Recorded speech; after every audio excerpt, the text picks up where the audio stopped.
Thank you, sir. Hey, if it's okay, I'm going to test the strength of our battalion here by walking around and talking. Because I feel so motivated and inspired, like I'm getting ready to enter a steel cage match.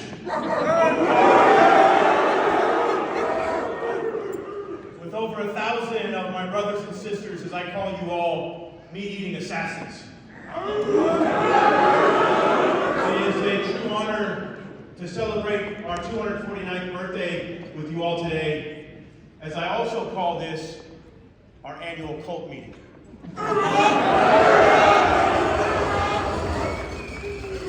So I retired in January, and I was fairly certain that my time of doing these was over. And I must tell you, without getting too emotional and sentimental, I was deeply honored when I got asked to be your guest of honor here. I truly appreciate it. I cannot tell you how much I appreciate it. And I stand to honor you with some remarks here that I want to share with you all. So thank you from the bottom of my heart. So, the national anthem that our band played for us tonight. Oh, say, can you see by the dawn's early light? And then it ends, oh, say does that star-spangled banner yet wave over the land of the free and the home of the brave. Now, what are those two opening and closing statements? What are those? Preamble. Preamble. They're questions.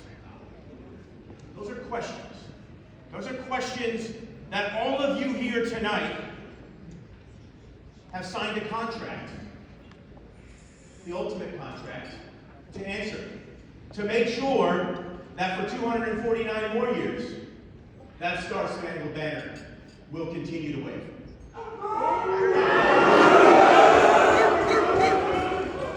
And as I was thinking of my remarks tonight and thinking about our national anthem, I wanted to see what nations like Russia, China, Iran, and North Korea, what they had in their national anthem and compared the two.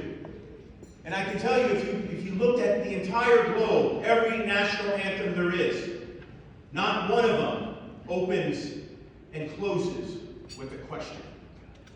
In many ways, a task to us all to make sure that we remain the land of the free and the home of the brave. And so if you look at the other nations on what they have said in their national anthem, most of them require loyalty to the party or to the dictator. One of them, specifically in Iran, honors their martyrs. And that sets the condition as we can think of the adversaries that we may face in battle or have faced. Now fast forward to the Commandant of the Marine Corps' message, which I love, and I will also quote, "Fields of the dead will be evidence of our passing." I don't know about you, but that gives me goosebumps. Now, in 2004, which is not just the anniversary of Fallujah 2, but also of Fallujah 1, I happened to be a young gunnery sergeant at the time, and much like many of you lost your mind when you heard the youngest Marine being born in 2006, I was a gunnery sergeant there in 2004 with 7th Marines. And I had the good fortune of seeing Fallujah 1 and Fallujah 2 up front. And I thought a lot about this as I thought of Admiral Chester Nimitz's comments about the Marines in Iwo Jima, where he said, uncommon valor was a common virtue. And as I thought of what I saw the Marines getting ready for the Fallujah 2 doing, I thought common insanity was a common virtue. I saw Marines, unlike most of our civilian counterparts, who may have been sick and injured, doing everything they can, short of bribing medical, to get into the fight. I saw a Marine in the regimental COC sawing off their own cast and trying to bribe the commander to make sure they can get in the Fallujah and fight as well. Everything we could do, we wanted to be a part of that fight. And I was so proud to be a part of that regiment and to play a small part of history to make sure that we laid fields of the dead and had evidence of our passing. And some of you haven't had that opportunity yet. And you may ask yourself, what does the future have in store for me? Well, I was having a sidebar with your battalion commander here earlier about the future. And as he talked about, I had the good fortune of serving at some national intelligence agencies and retiring at Space Command and also doing some work at Cyber Command. And so I know very close, I understand very much what all you do. But I would offer to you, the battlefield we faced in Fallujah 1 and 2 was three-dimensional. It was predominantly an air, land, and sea fight. That is not the fight of tomorrow. That is not the fight of today. When I think of where the National Defense Strategy, where our national leadership has us focused, on the Pacific Theater, I'm reminded of inside that first island chain, every single place China can, they have placed jamming capability to make sure this battalion isn't effective, so that we cannot shoot, move, and communicate, so we cannot conduct command and control. And as you train and exercise and focus on the basics and fundamentals that your leadership have talked about, please make sure you are focusing on an adversary and an enemy that will do everything they can, non-kinetically and kinetically, to make sure none of our equipment works and you can't do your job. Because if you can't do your job, we can't communicate and we likely can't get to the fight. It is that important.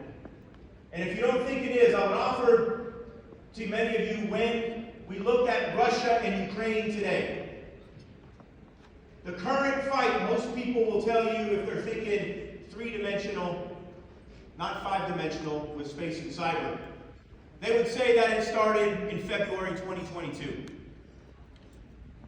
And I would argue they're wrong. Because if you go to the left of that, on the 15th of November 2021, that Russia decided to shoot down one of their own satellites, leaving thousands of pieces of debris up there and reminding the United States of America that we know you can play in this space domain, but we're not going to allow it. We want to show you that we can play there too. And it elevated us from a three-dimensional chessboard to a fifth. And you can even argue a seventh if you count information as a seventh warfighting function. Everything you do, the adversary is trying to deny, degrade, destroy, and ultimately defeat. And so the training you do must focus consistently on those challenges and on readiness.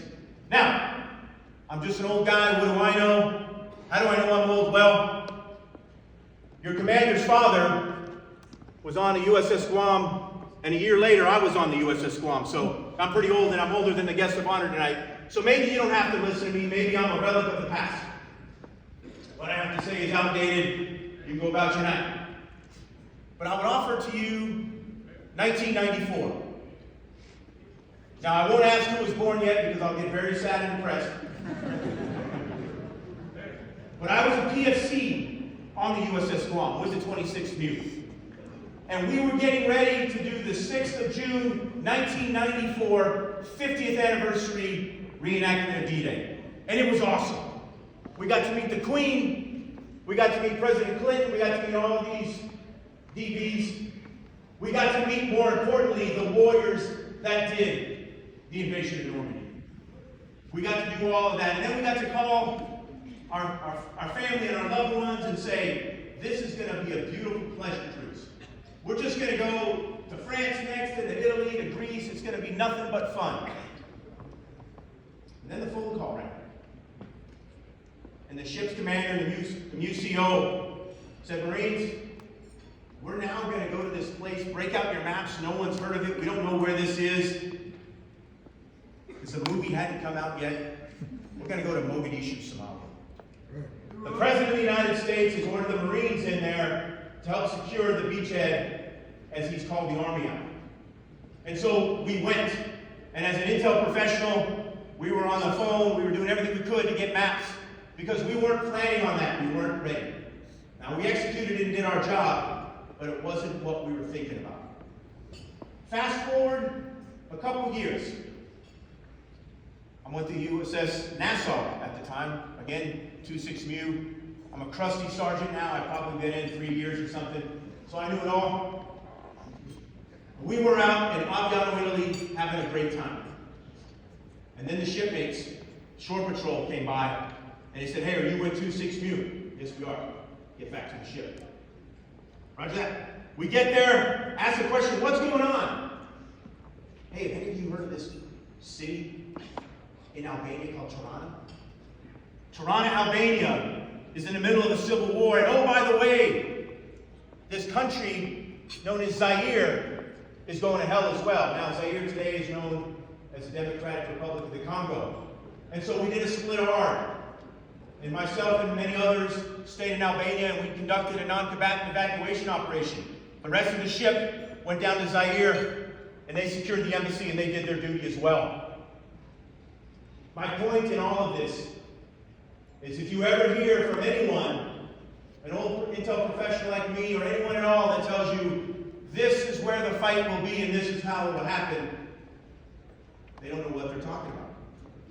And so the point in everything all of you do, every single day, the basics and fundamentals of your job are so critically important.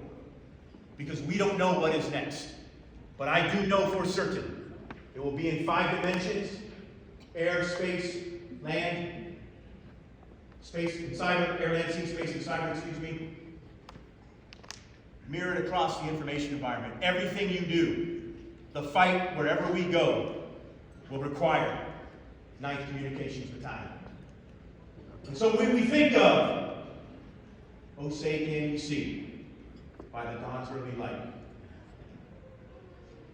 we think of the closing of our national anthem, "Oh say does that star-spangled banner yet wave over the land of the free and the home of the brave."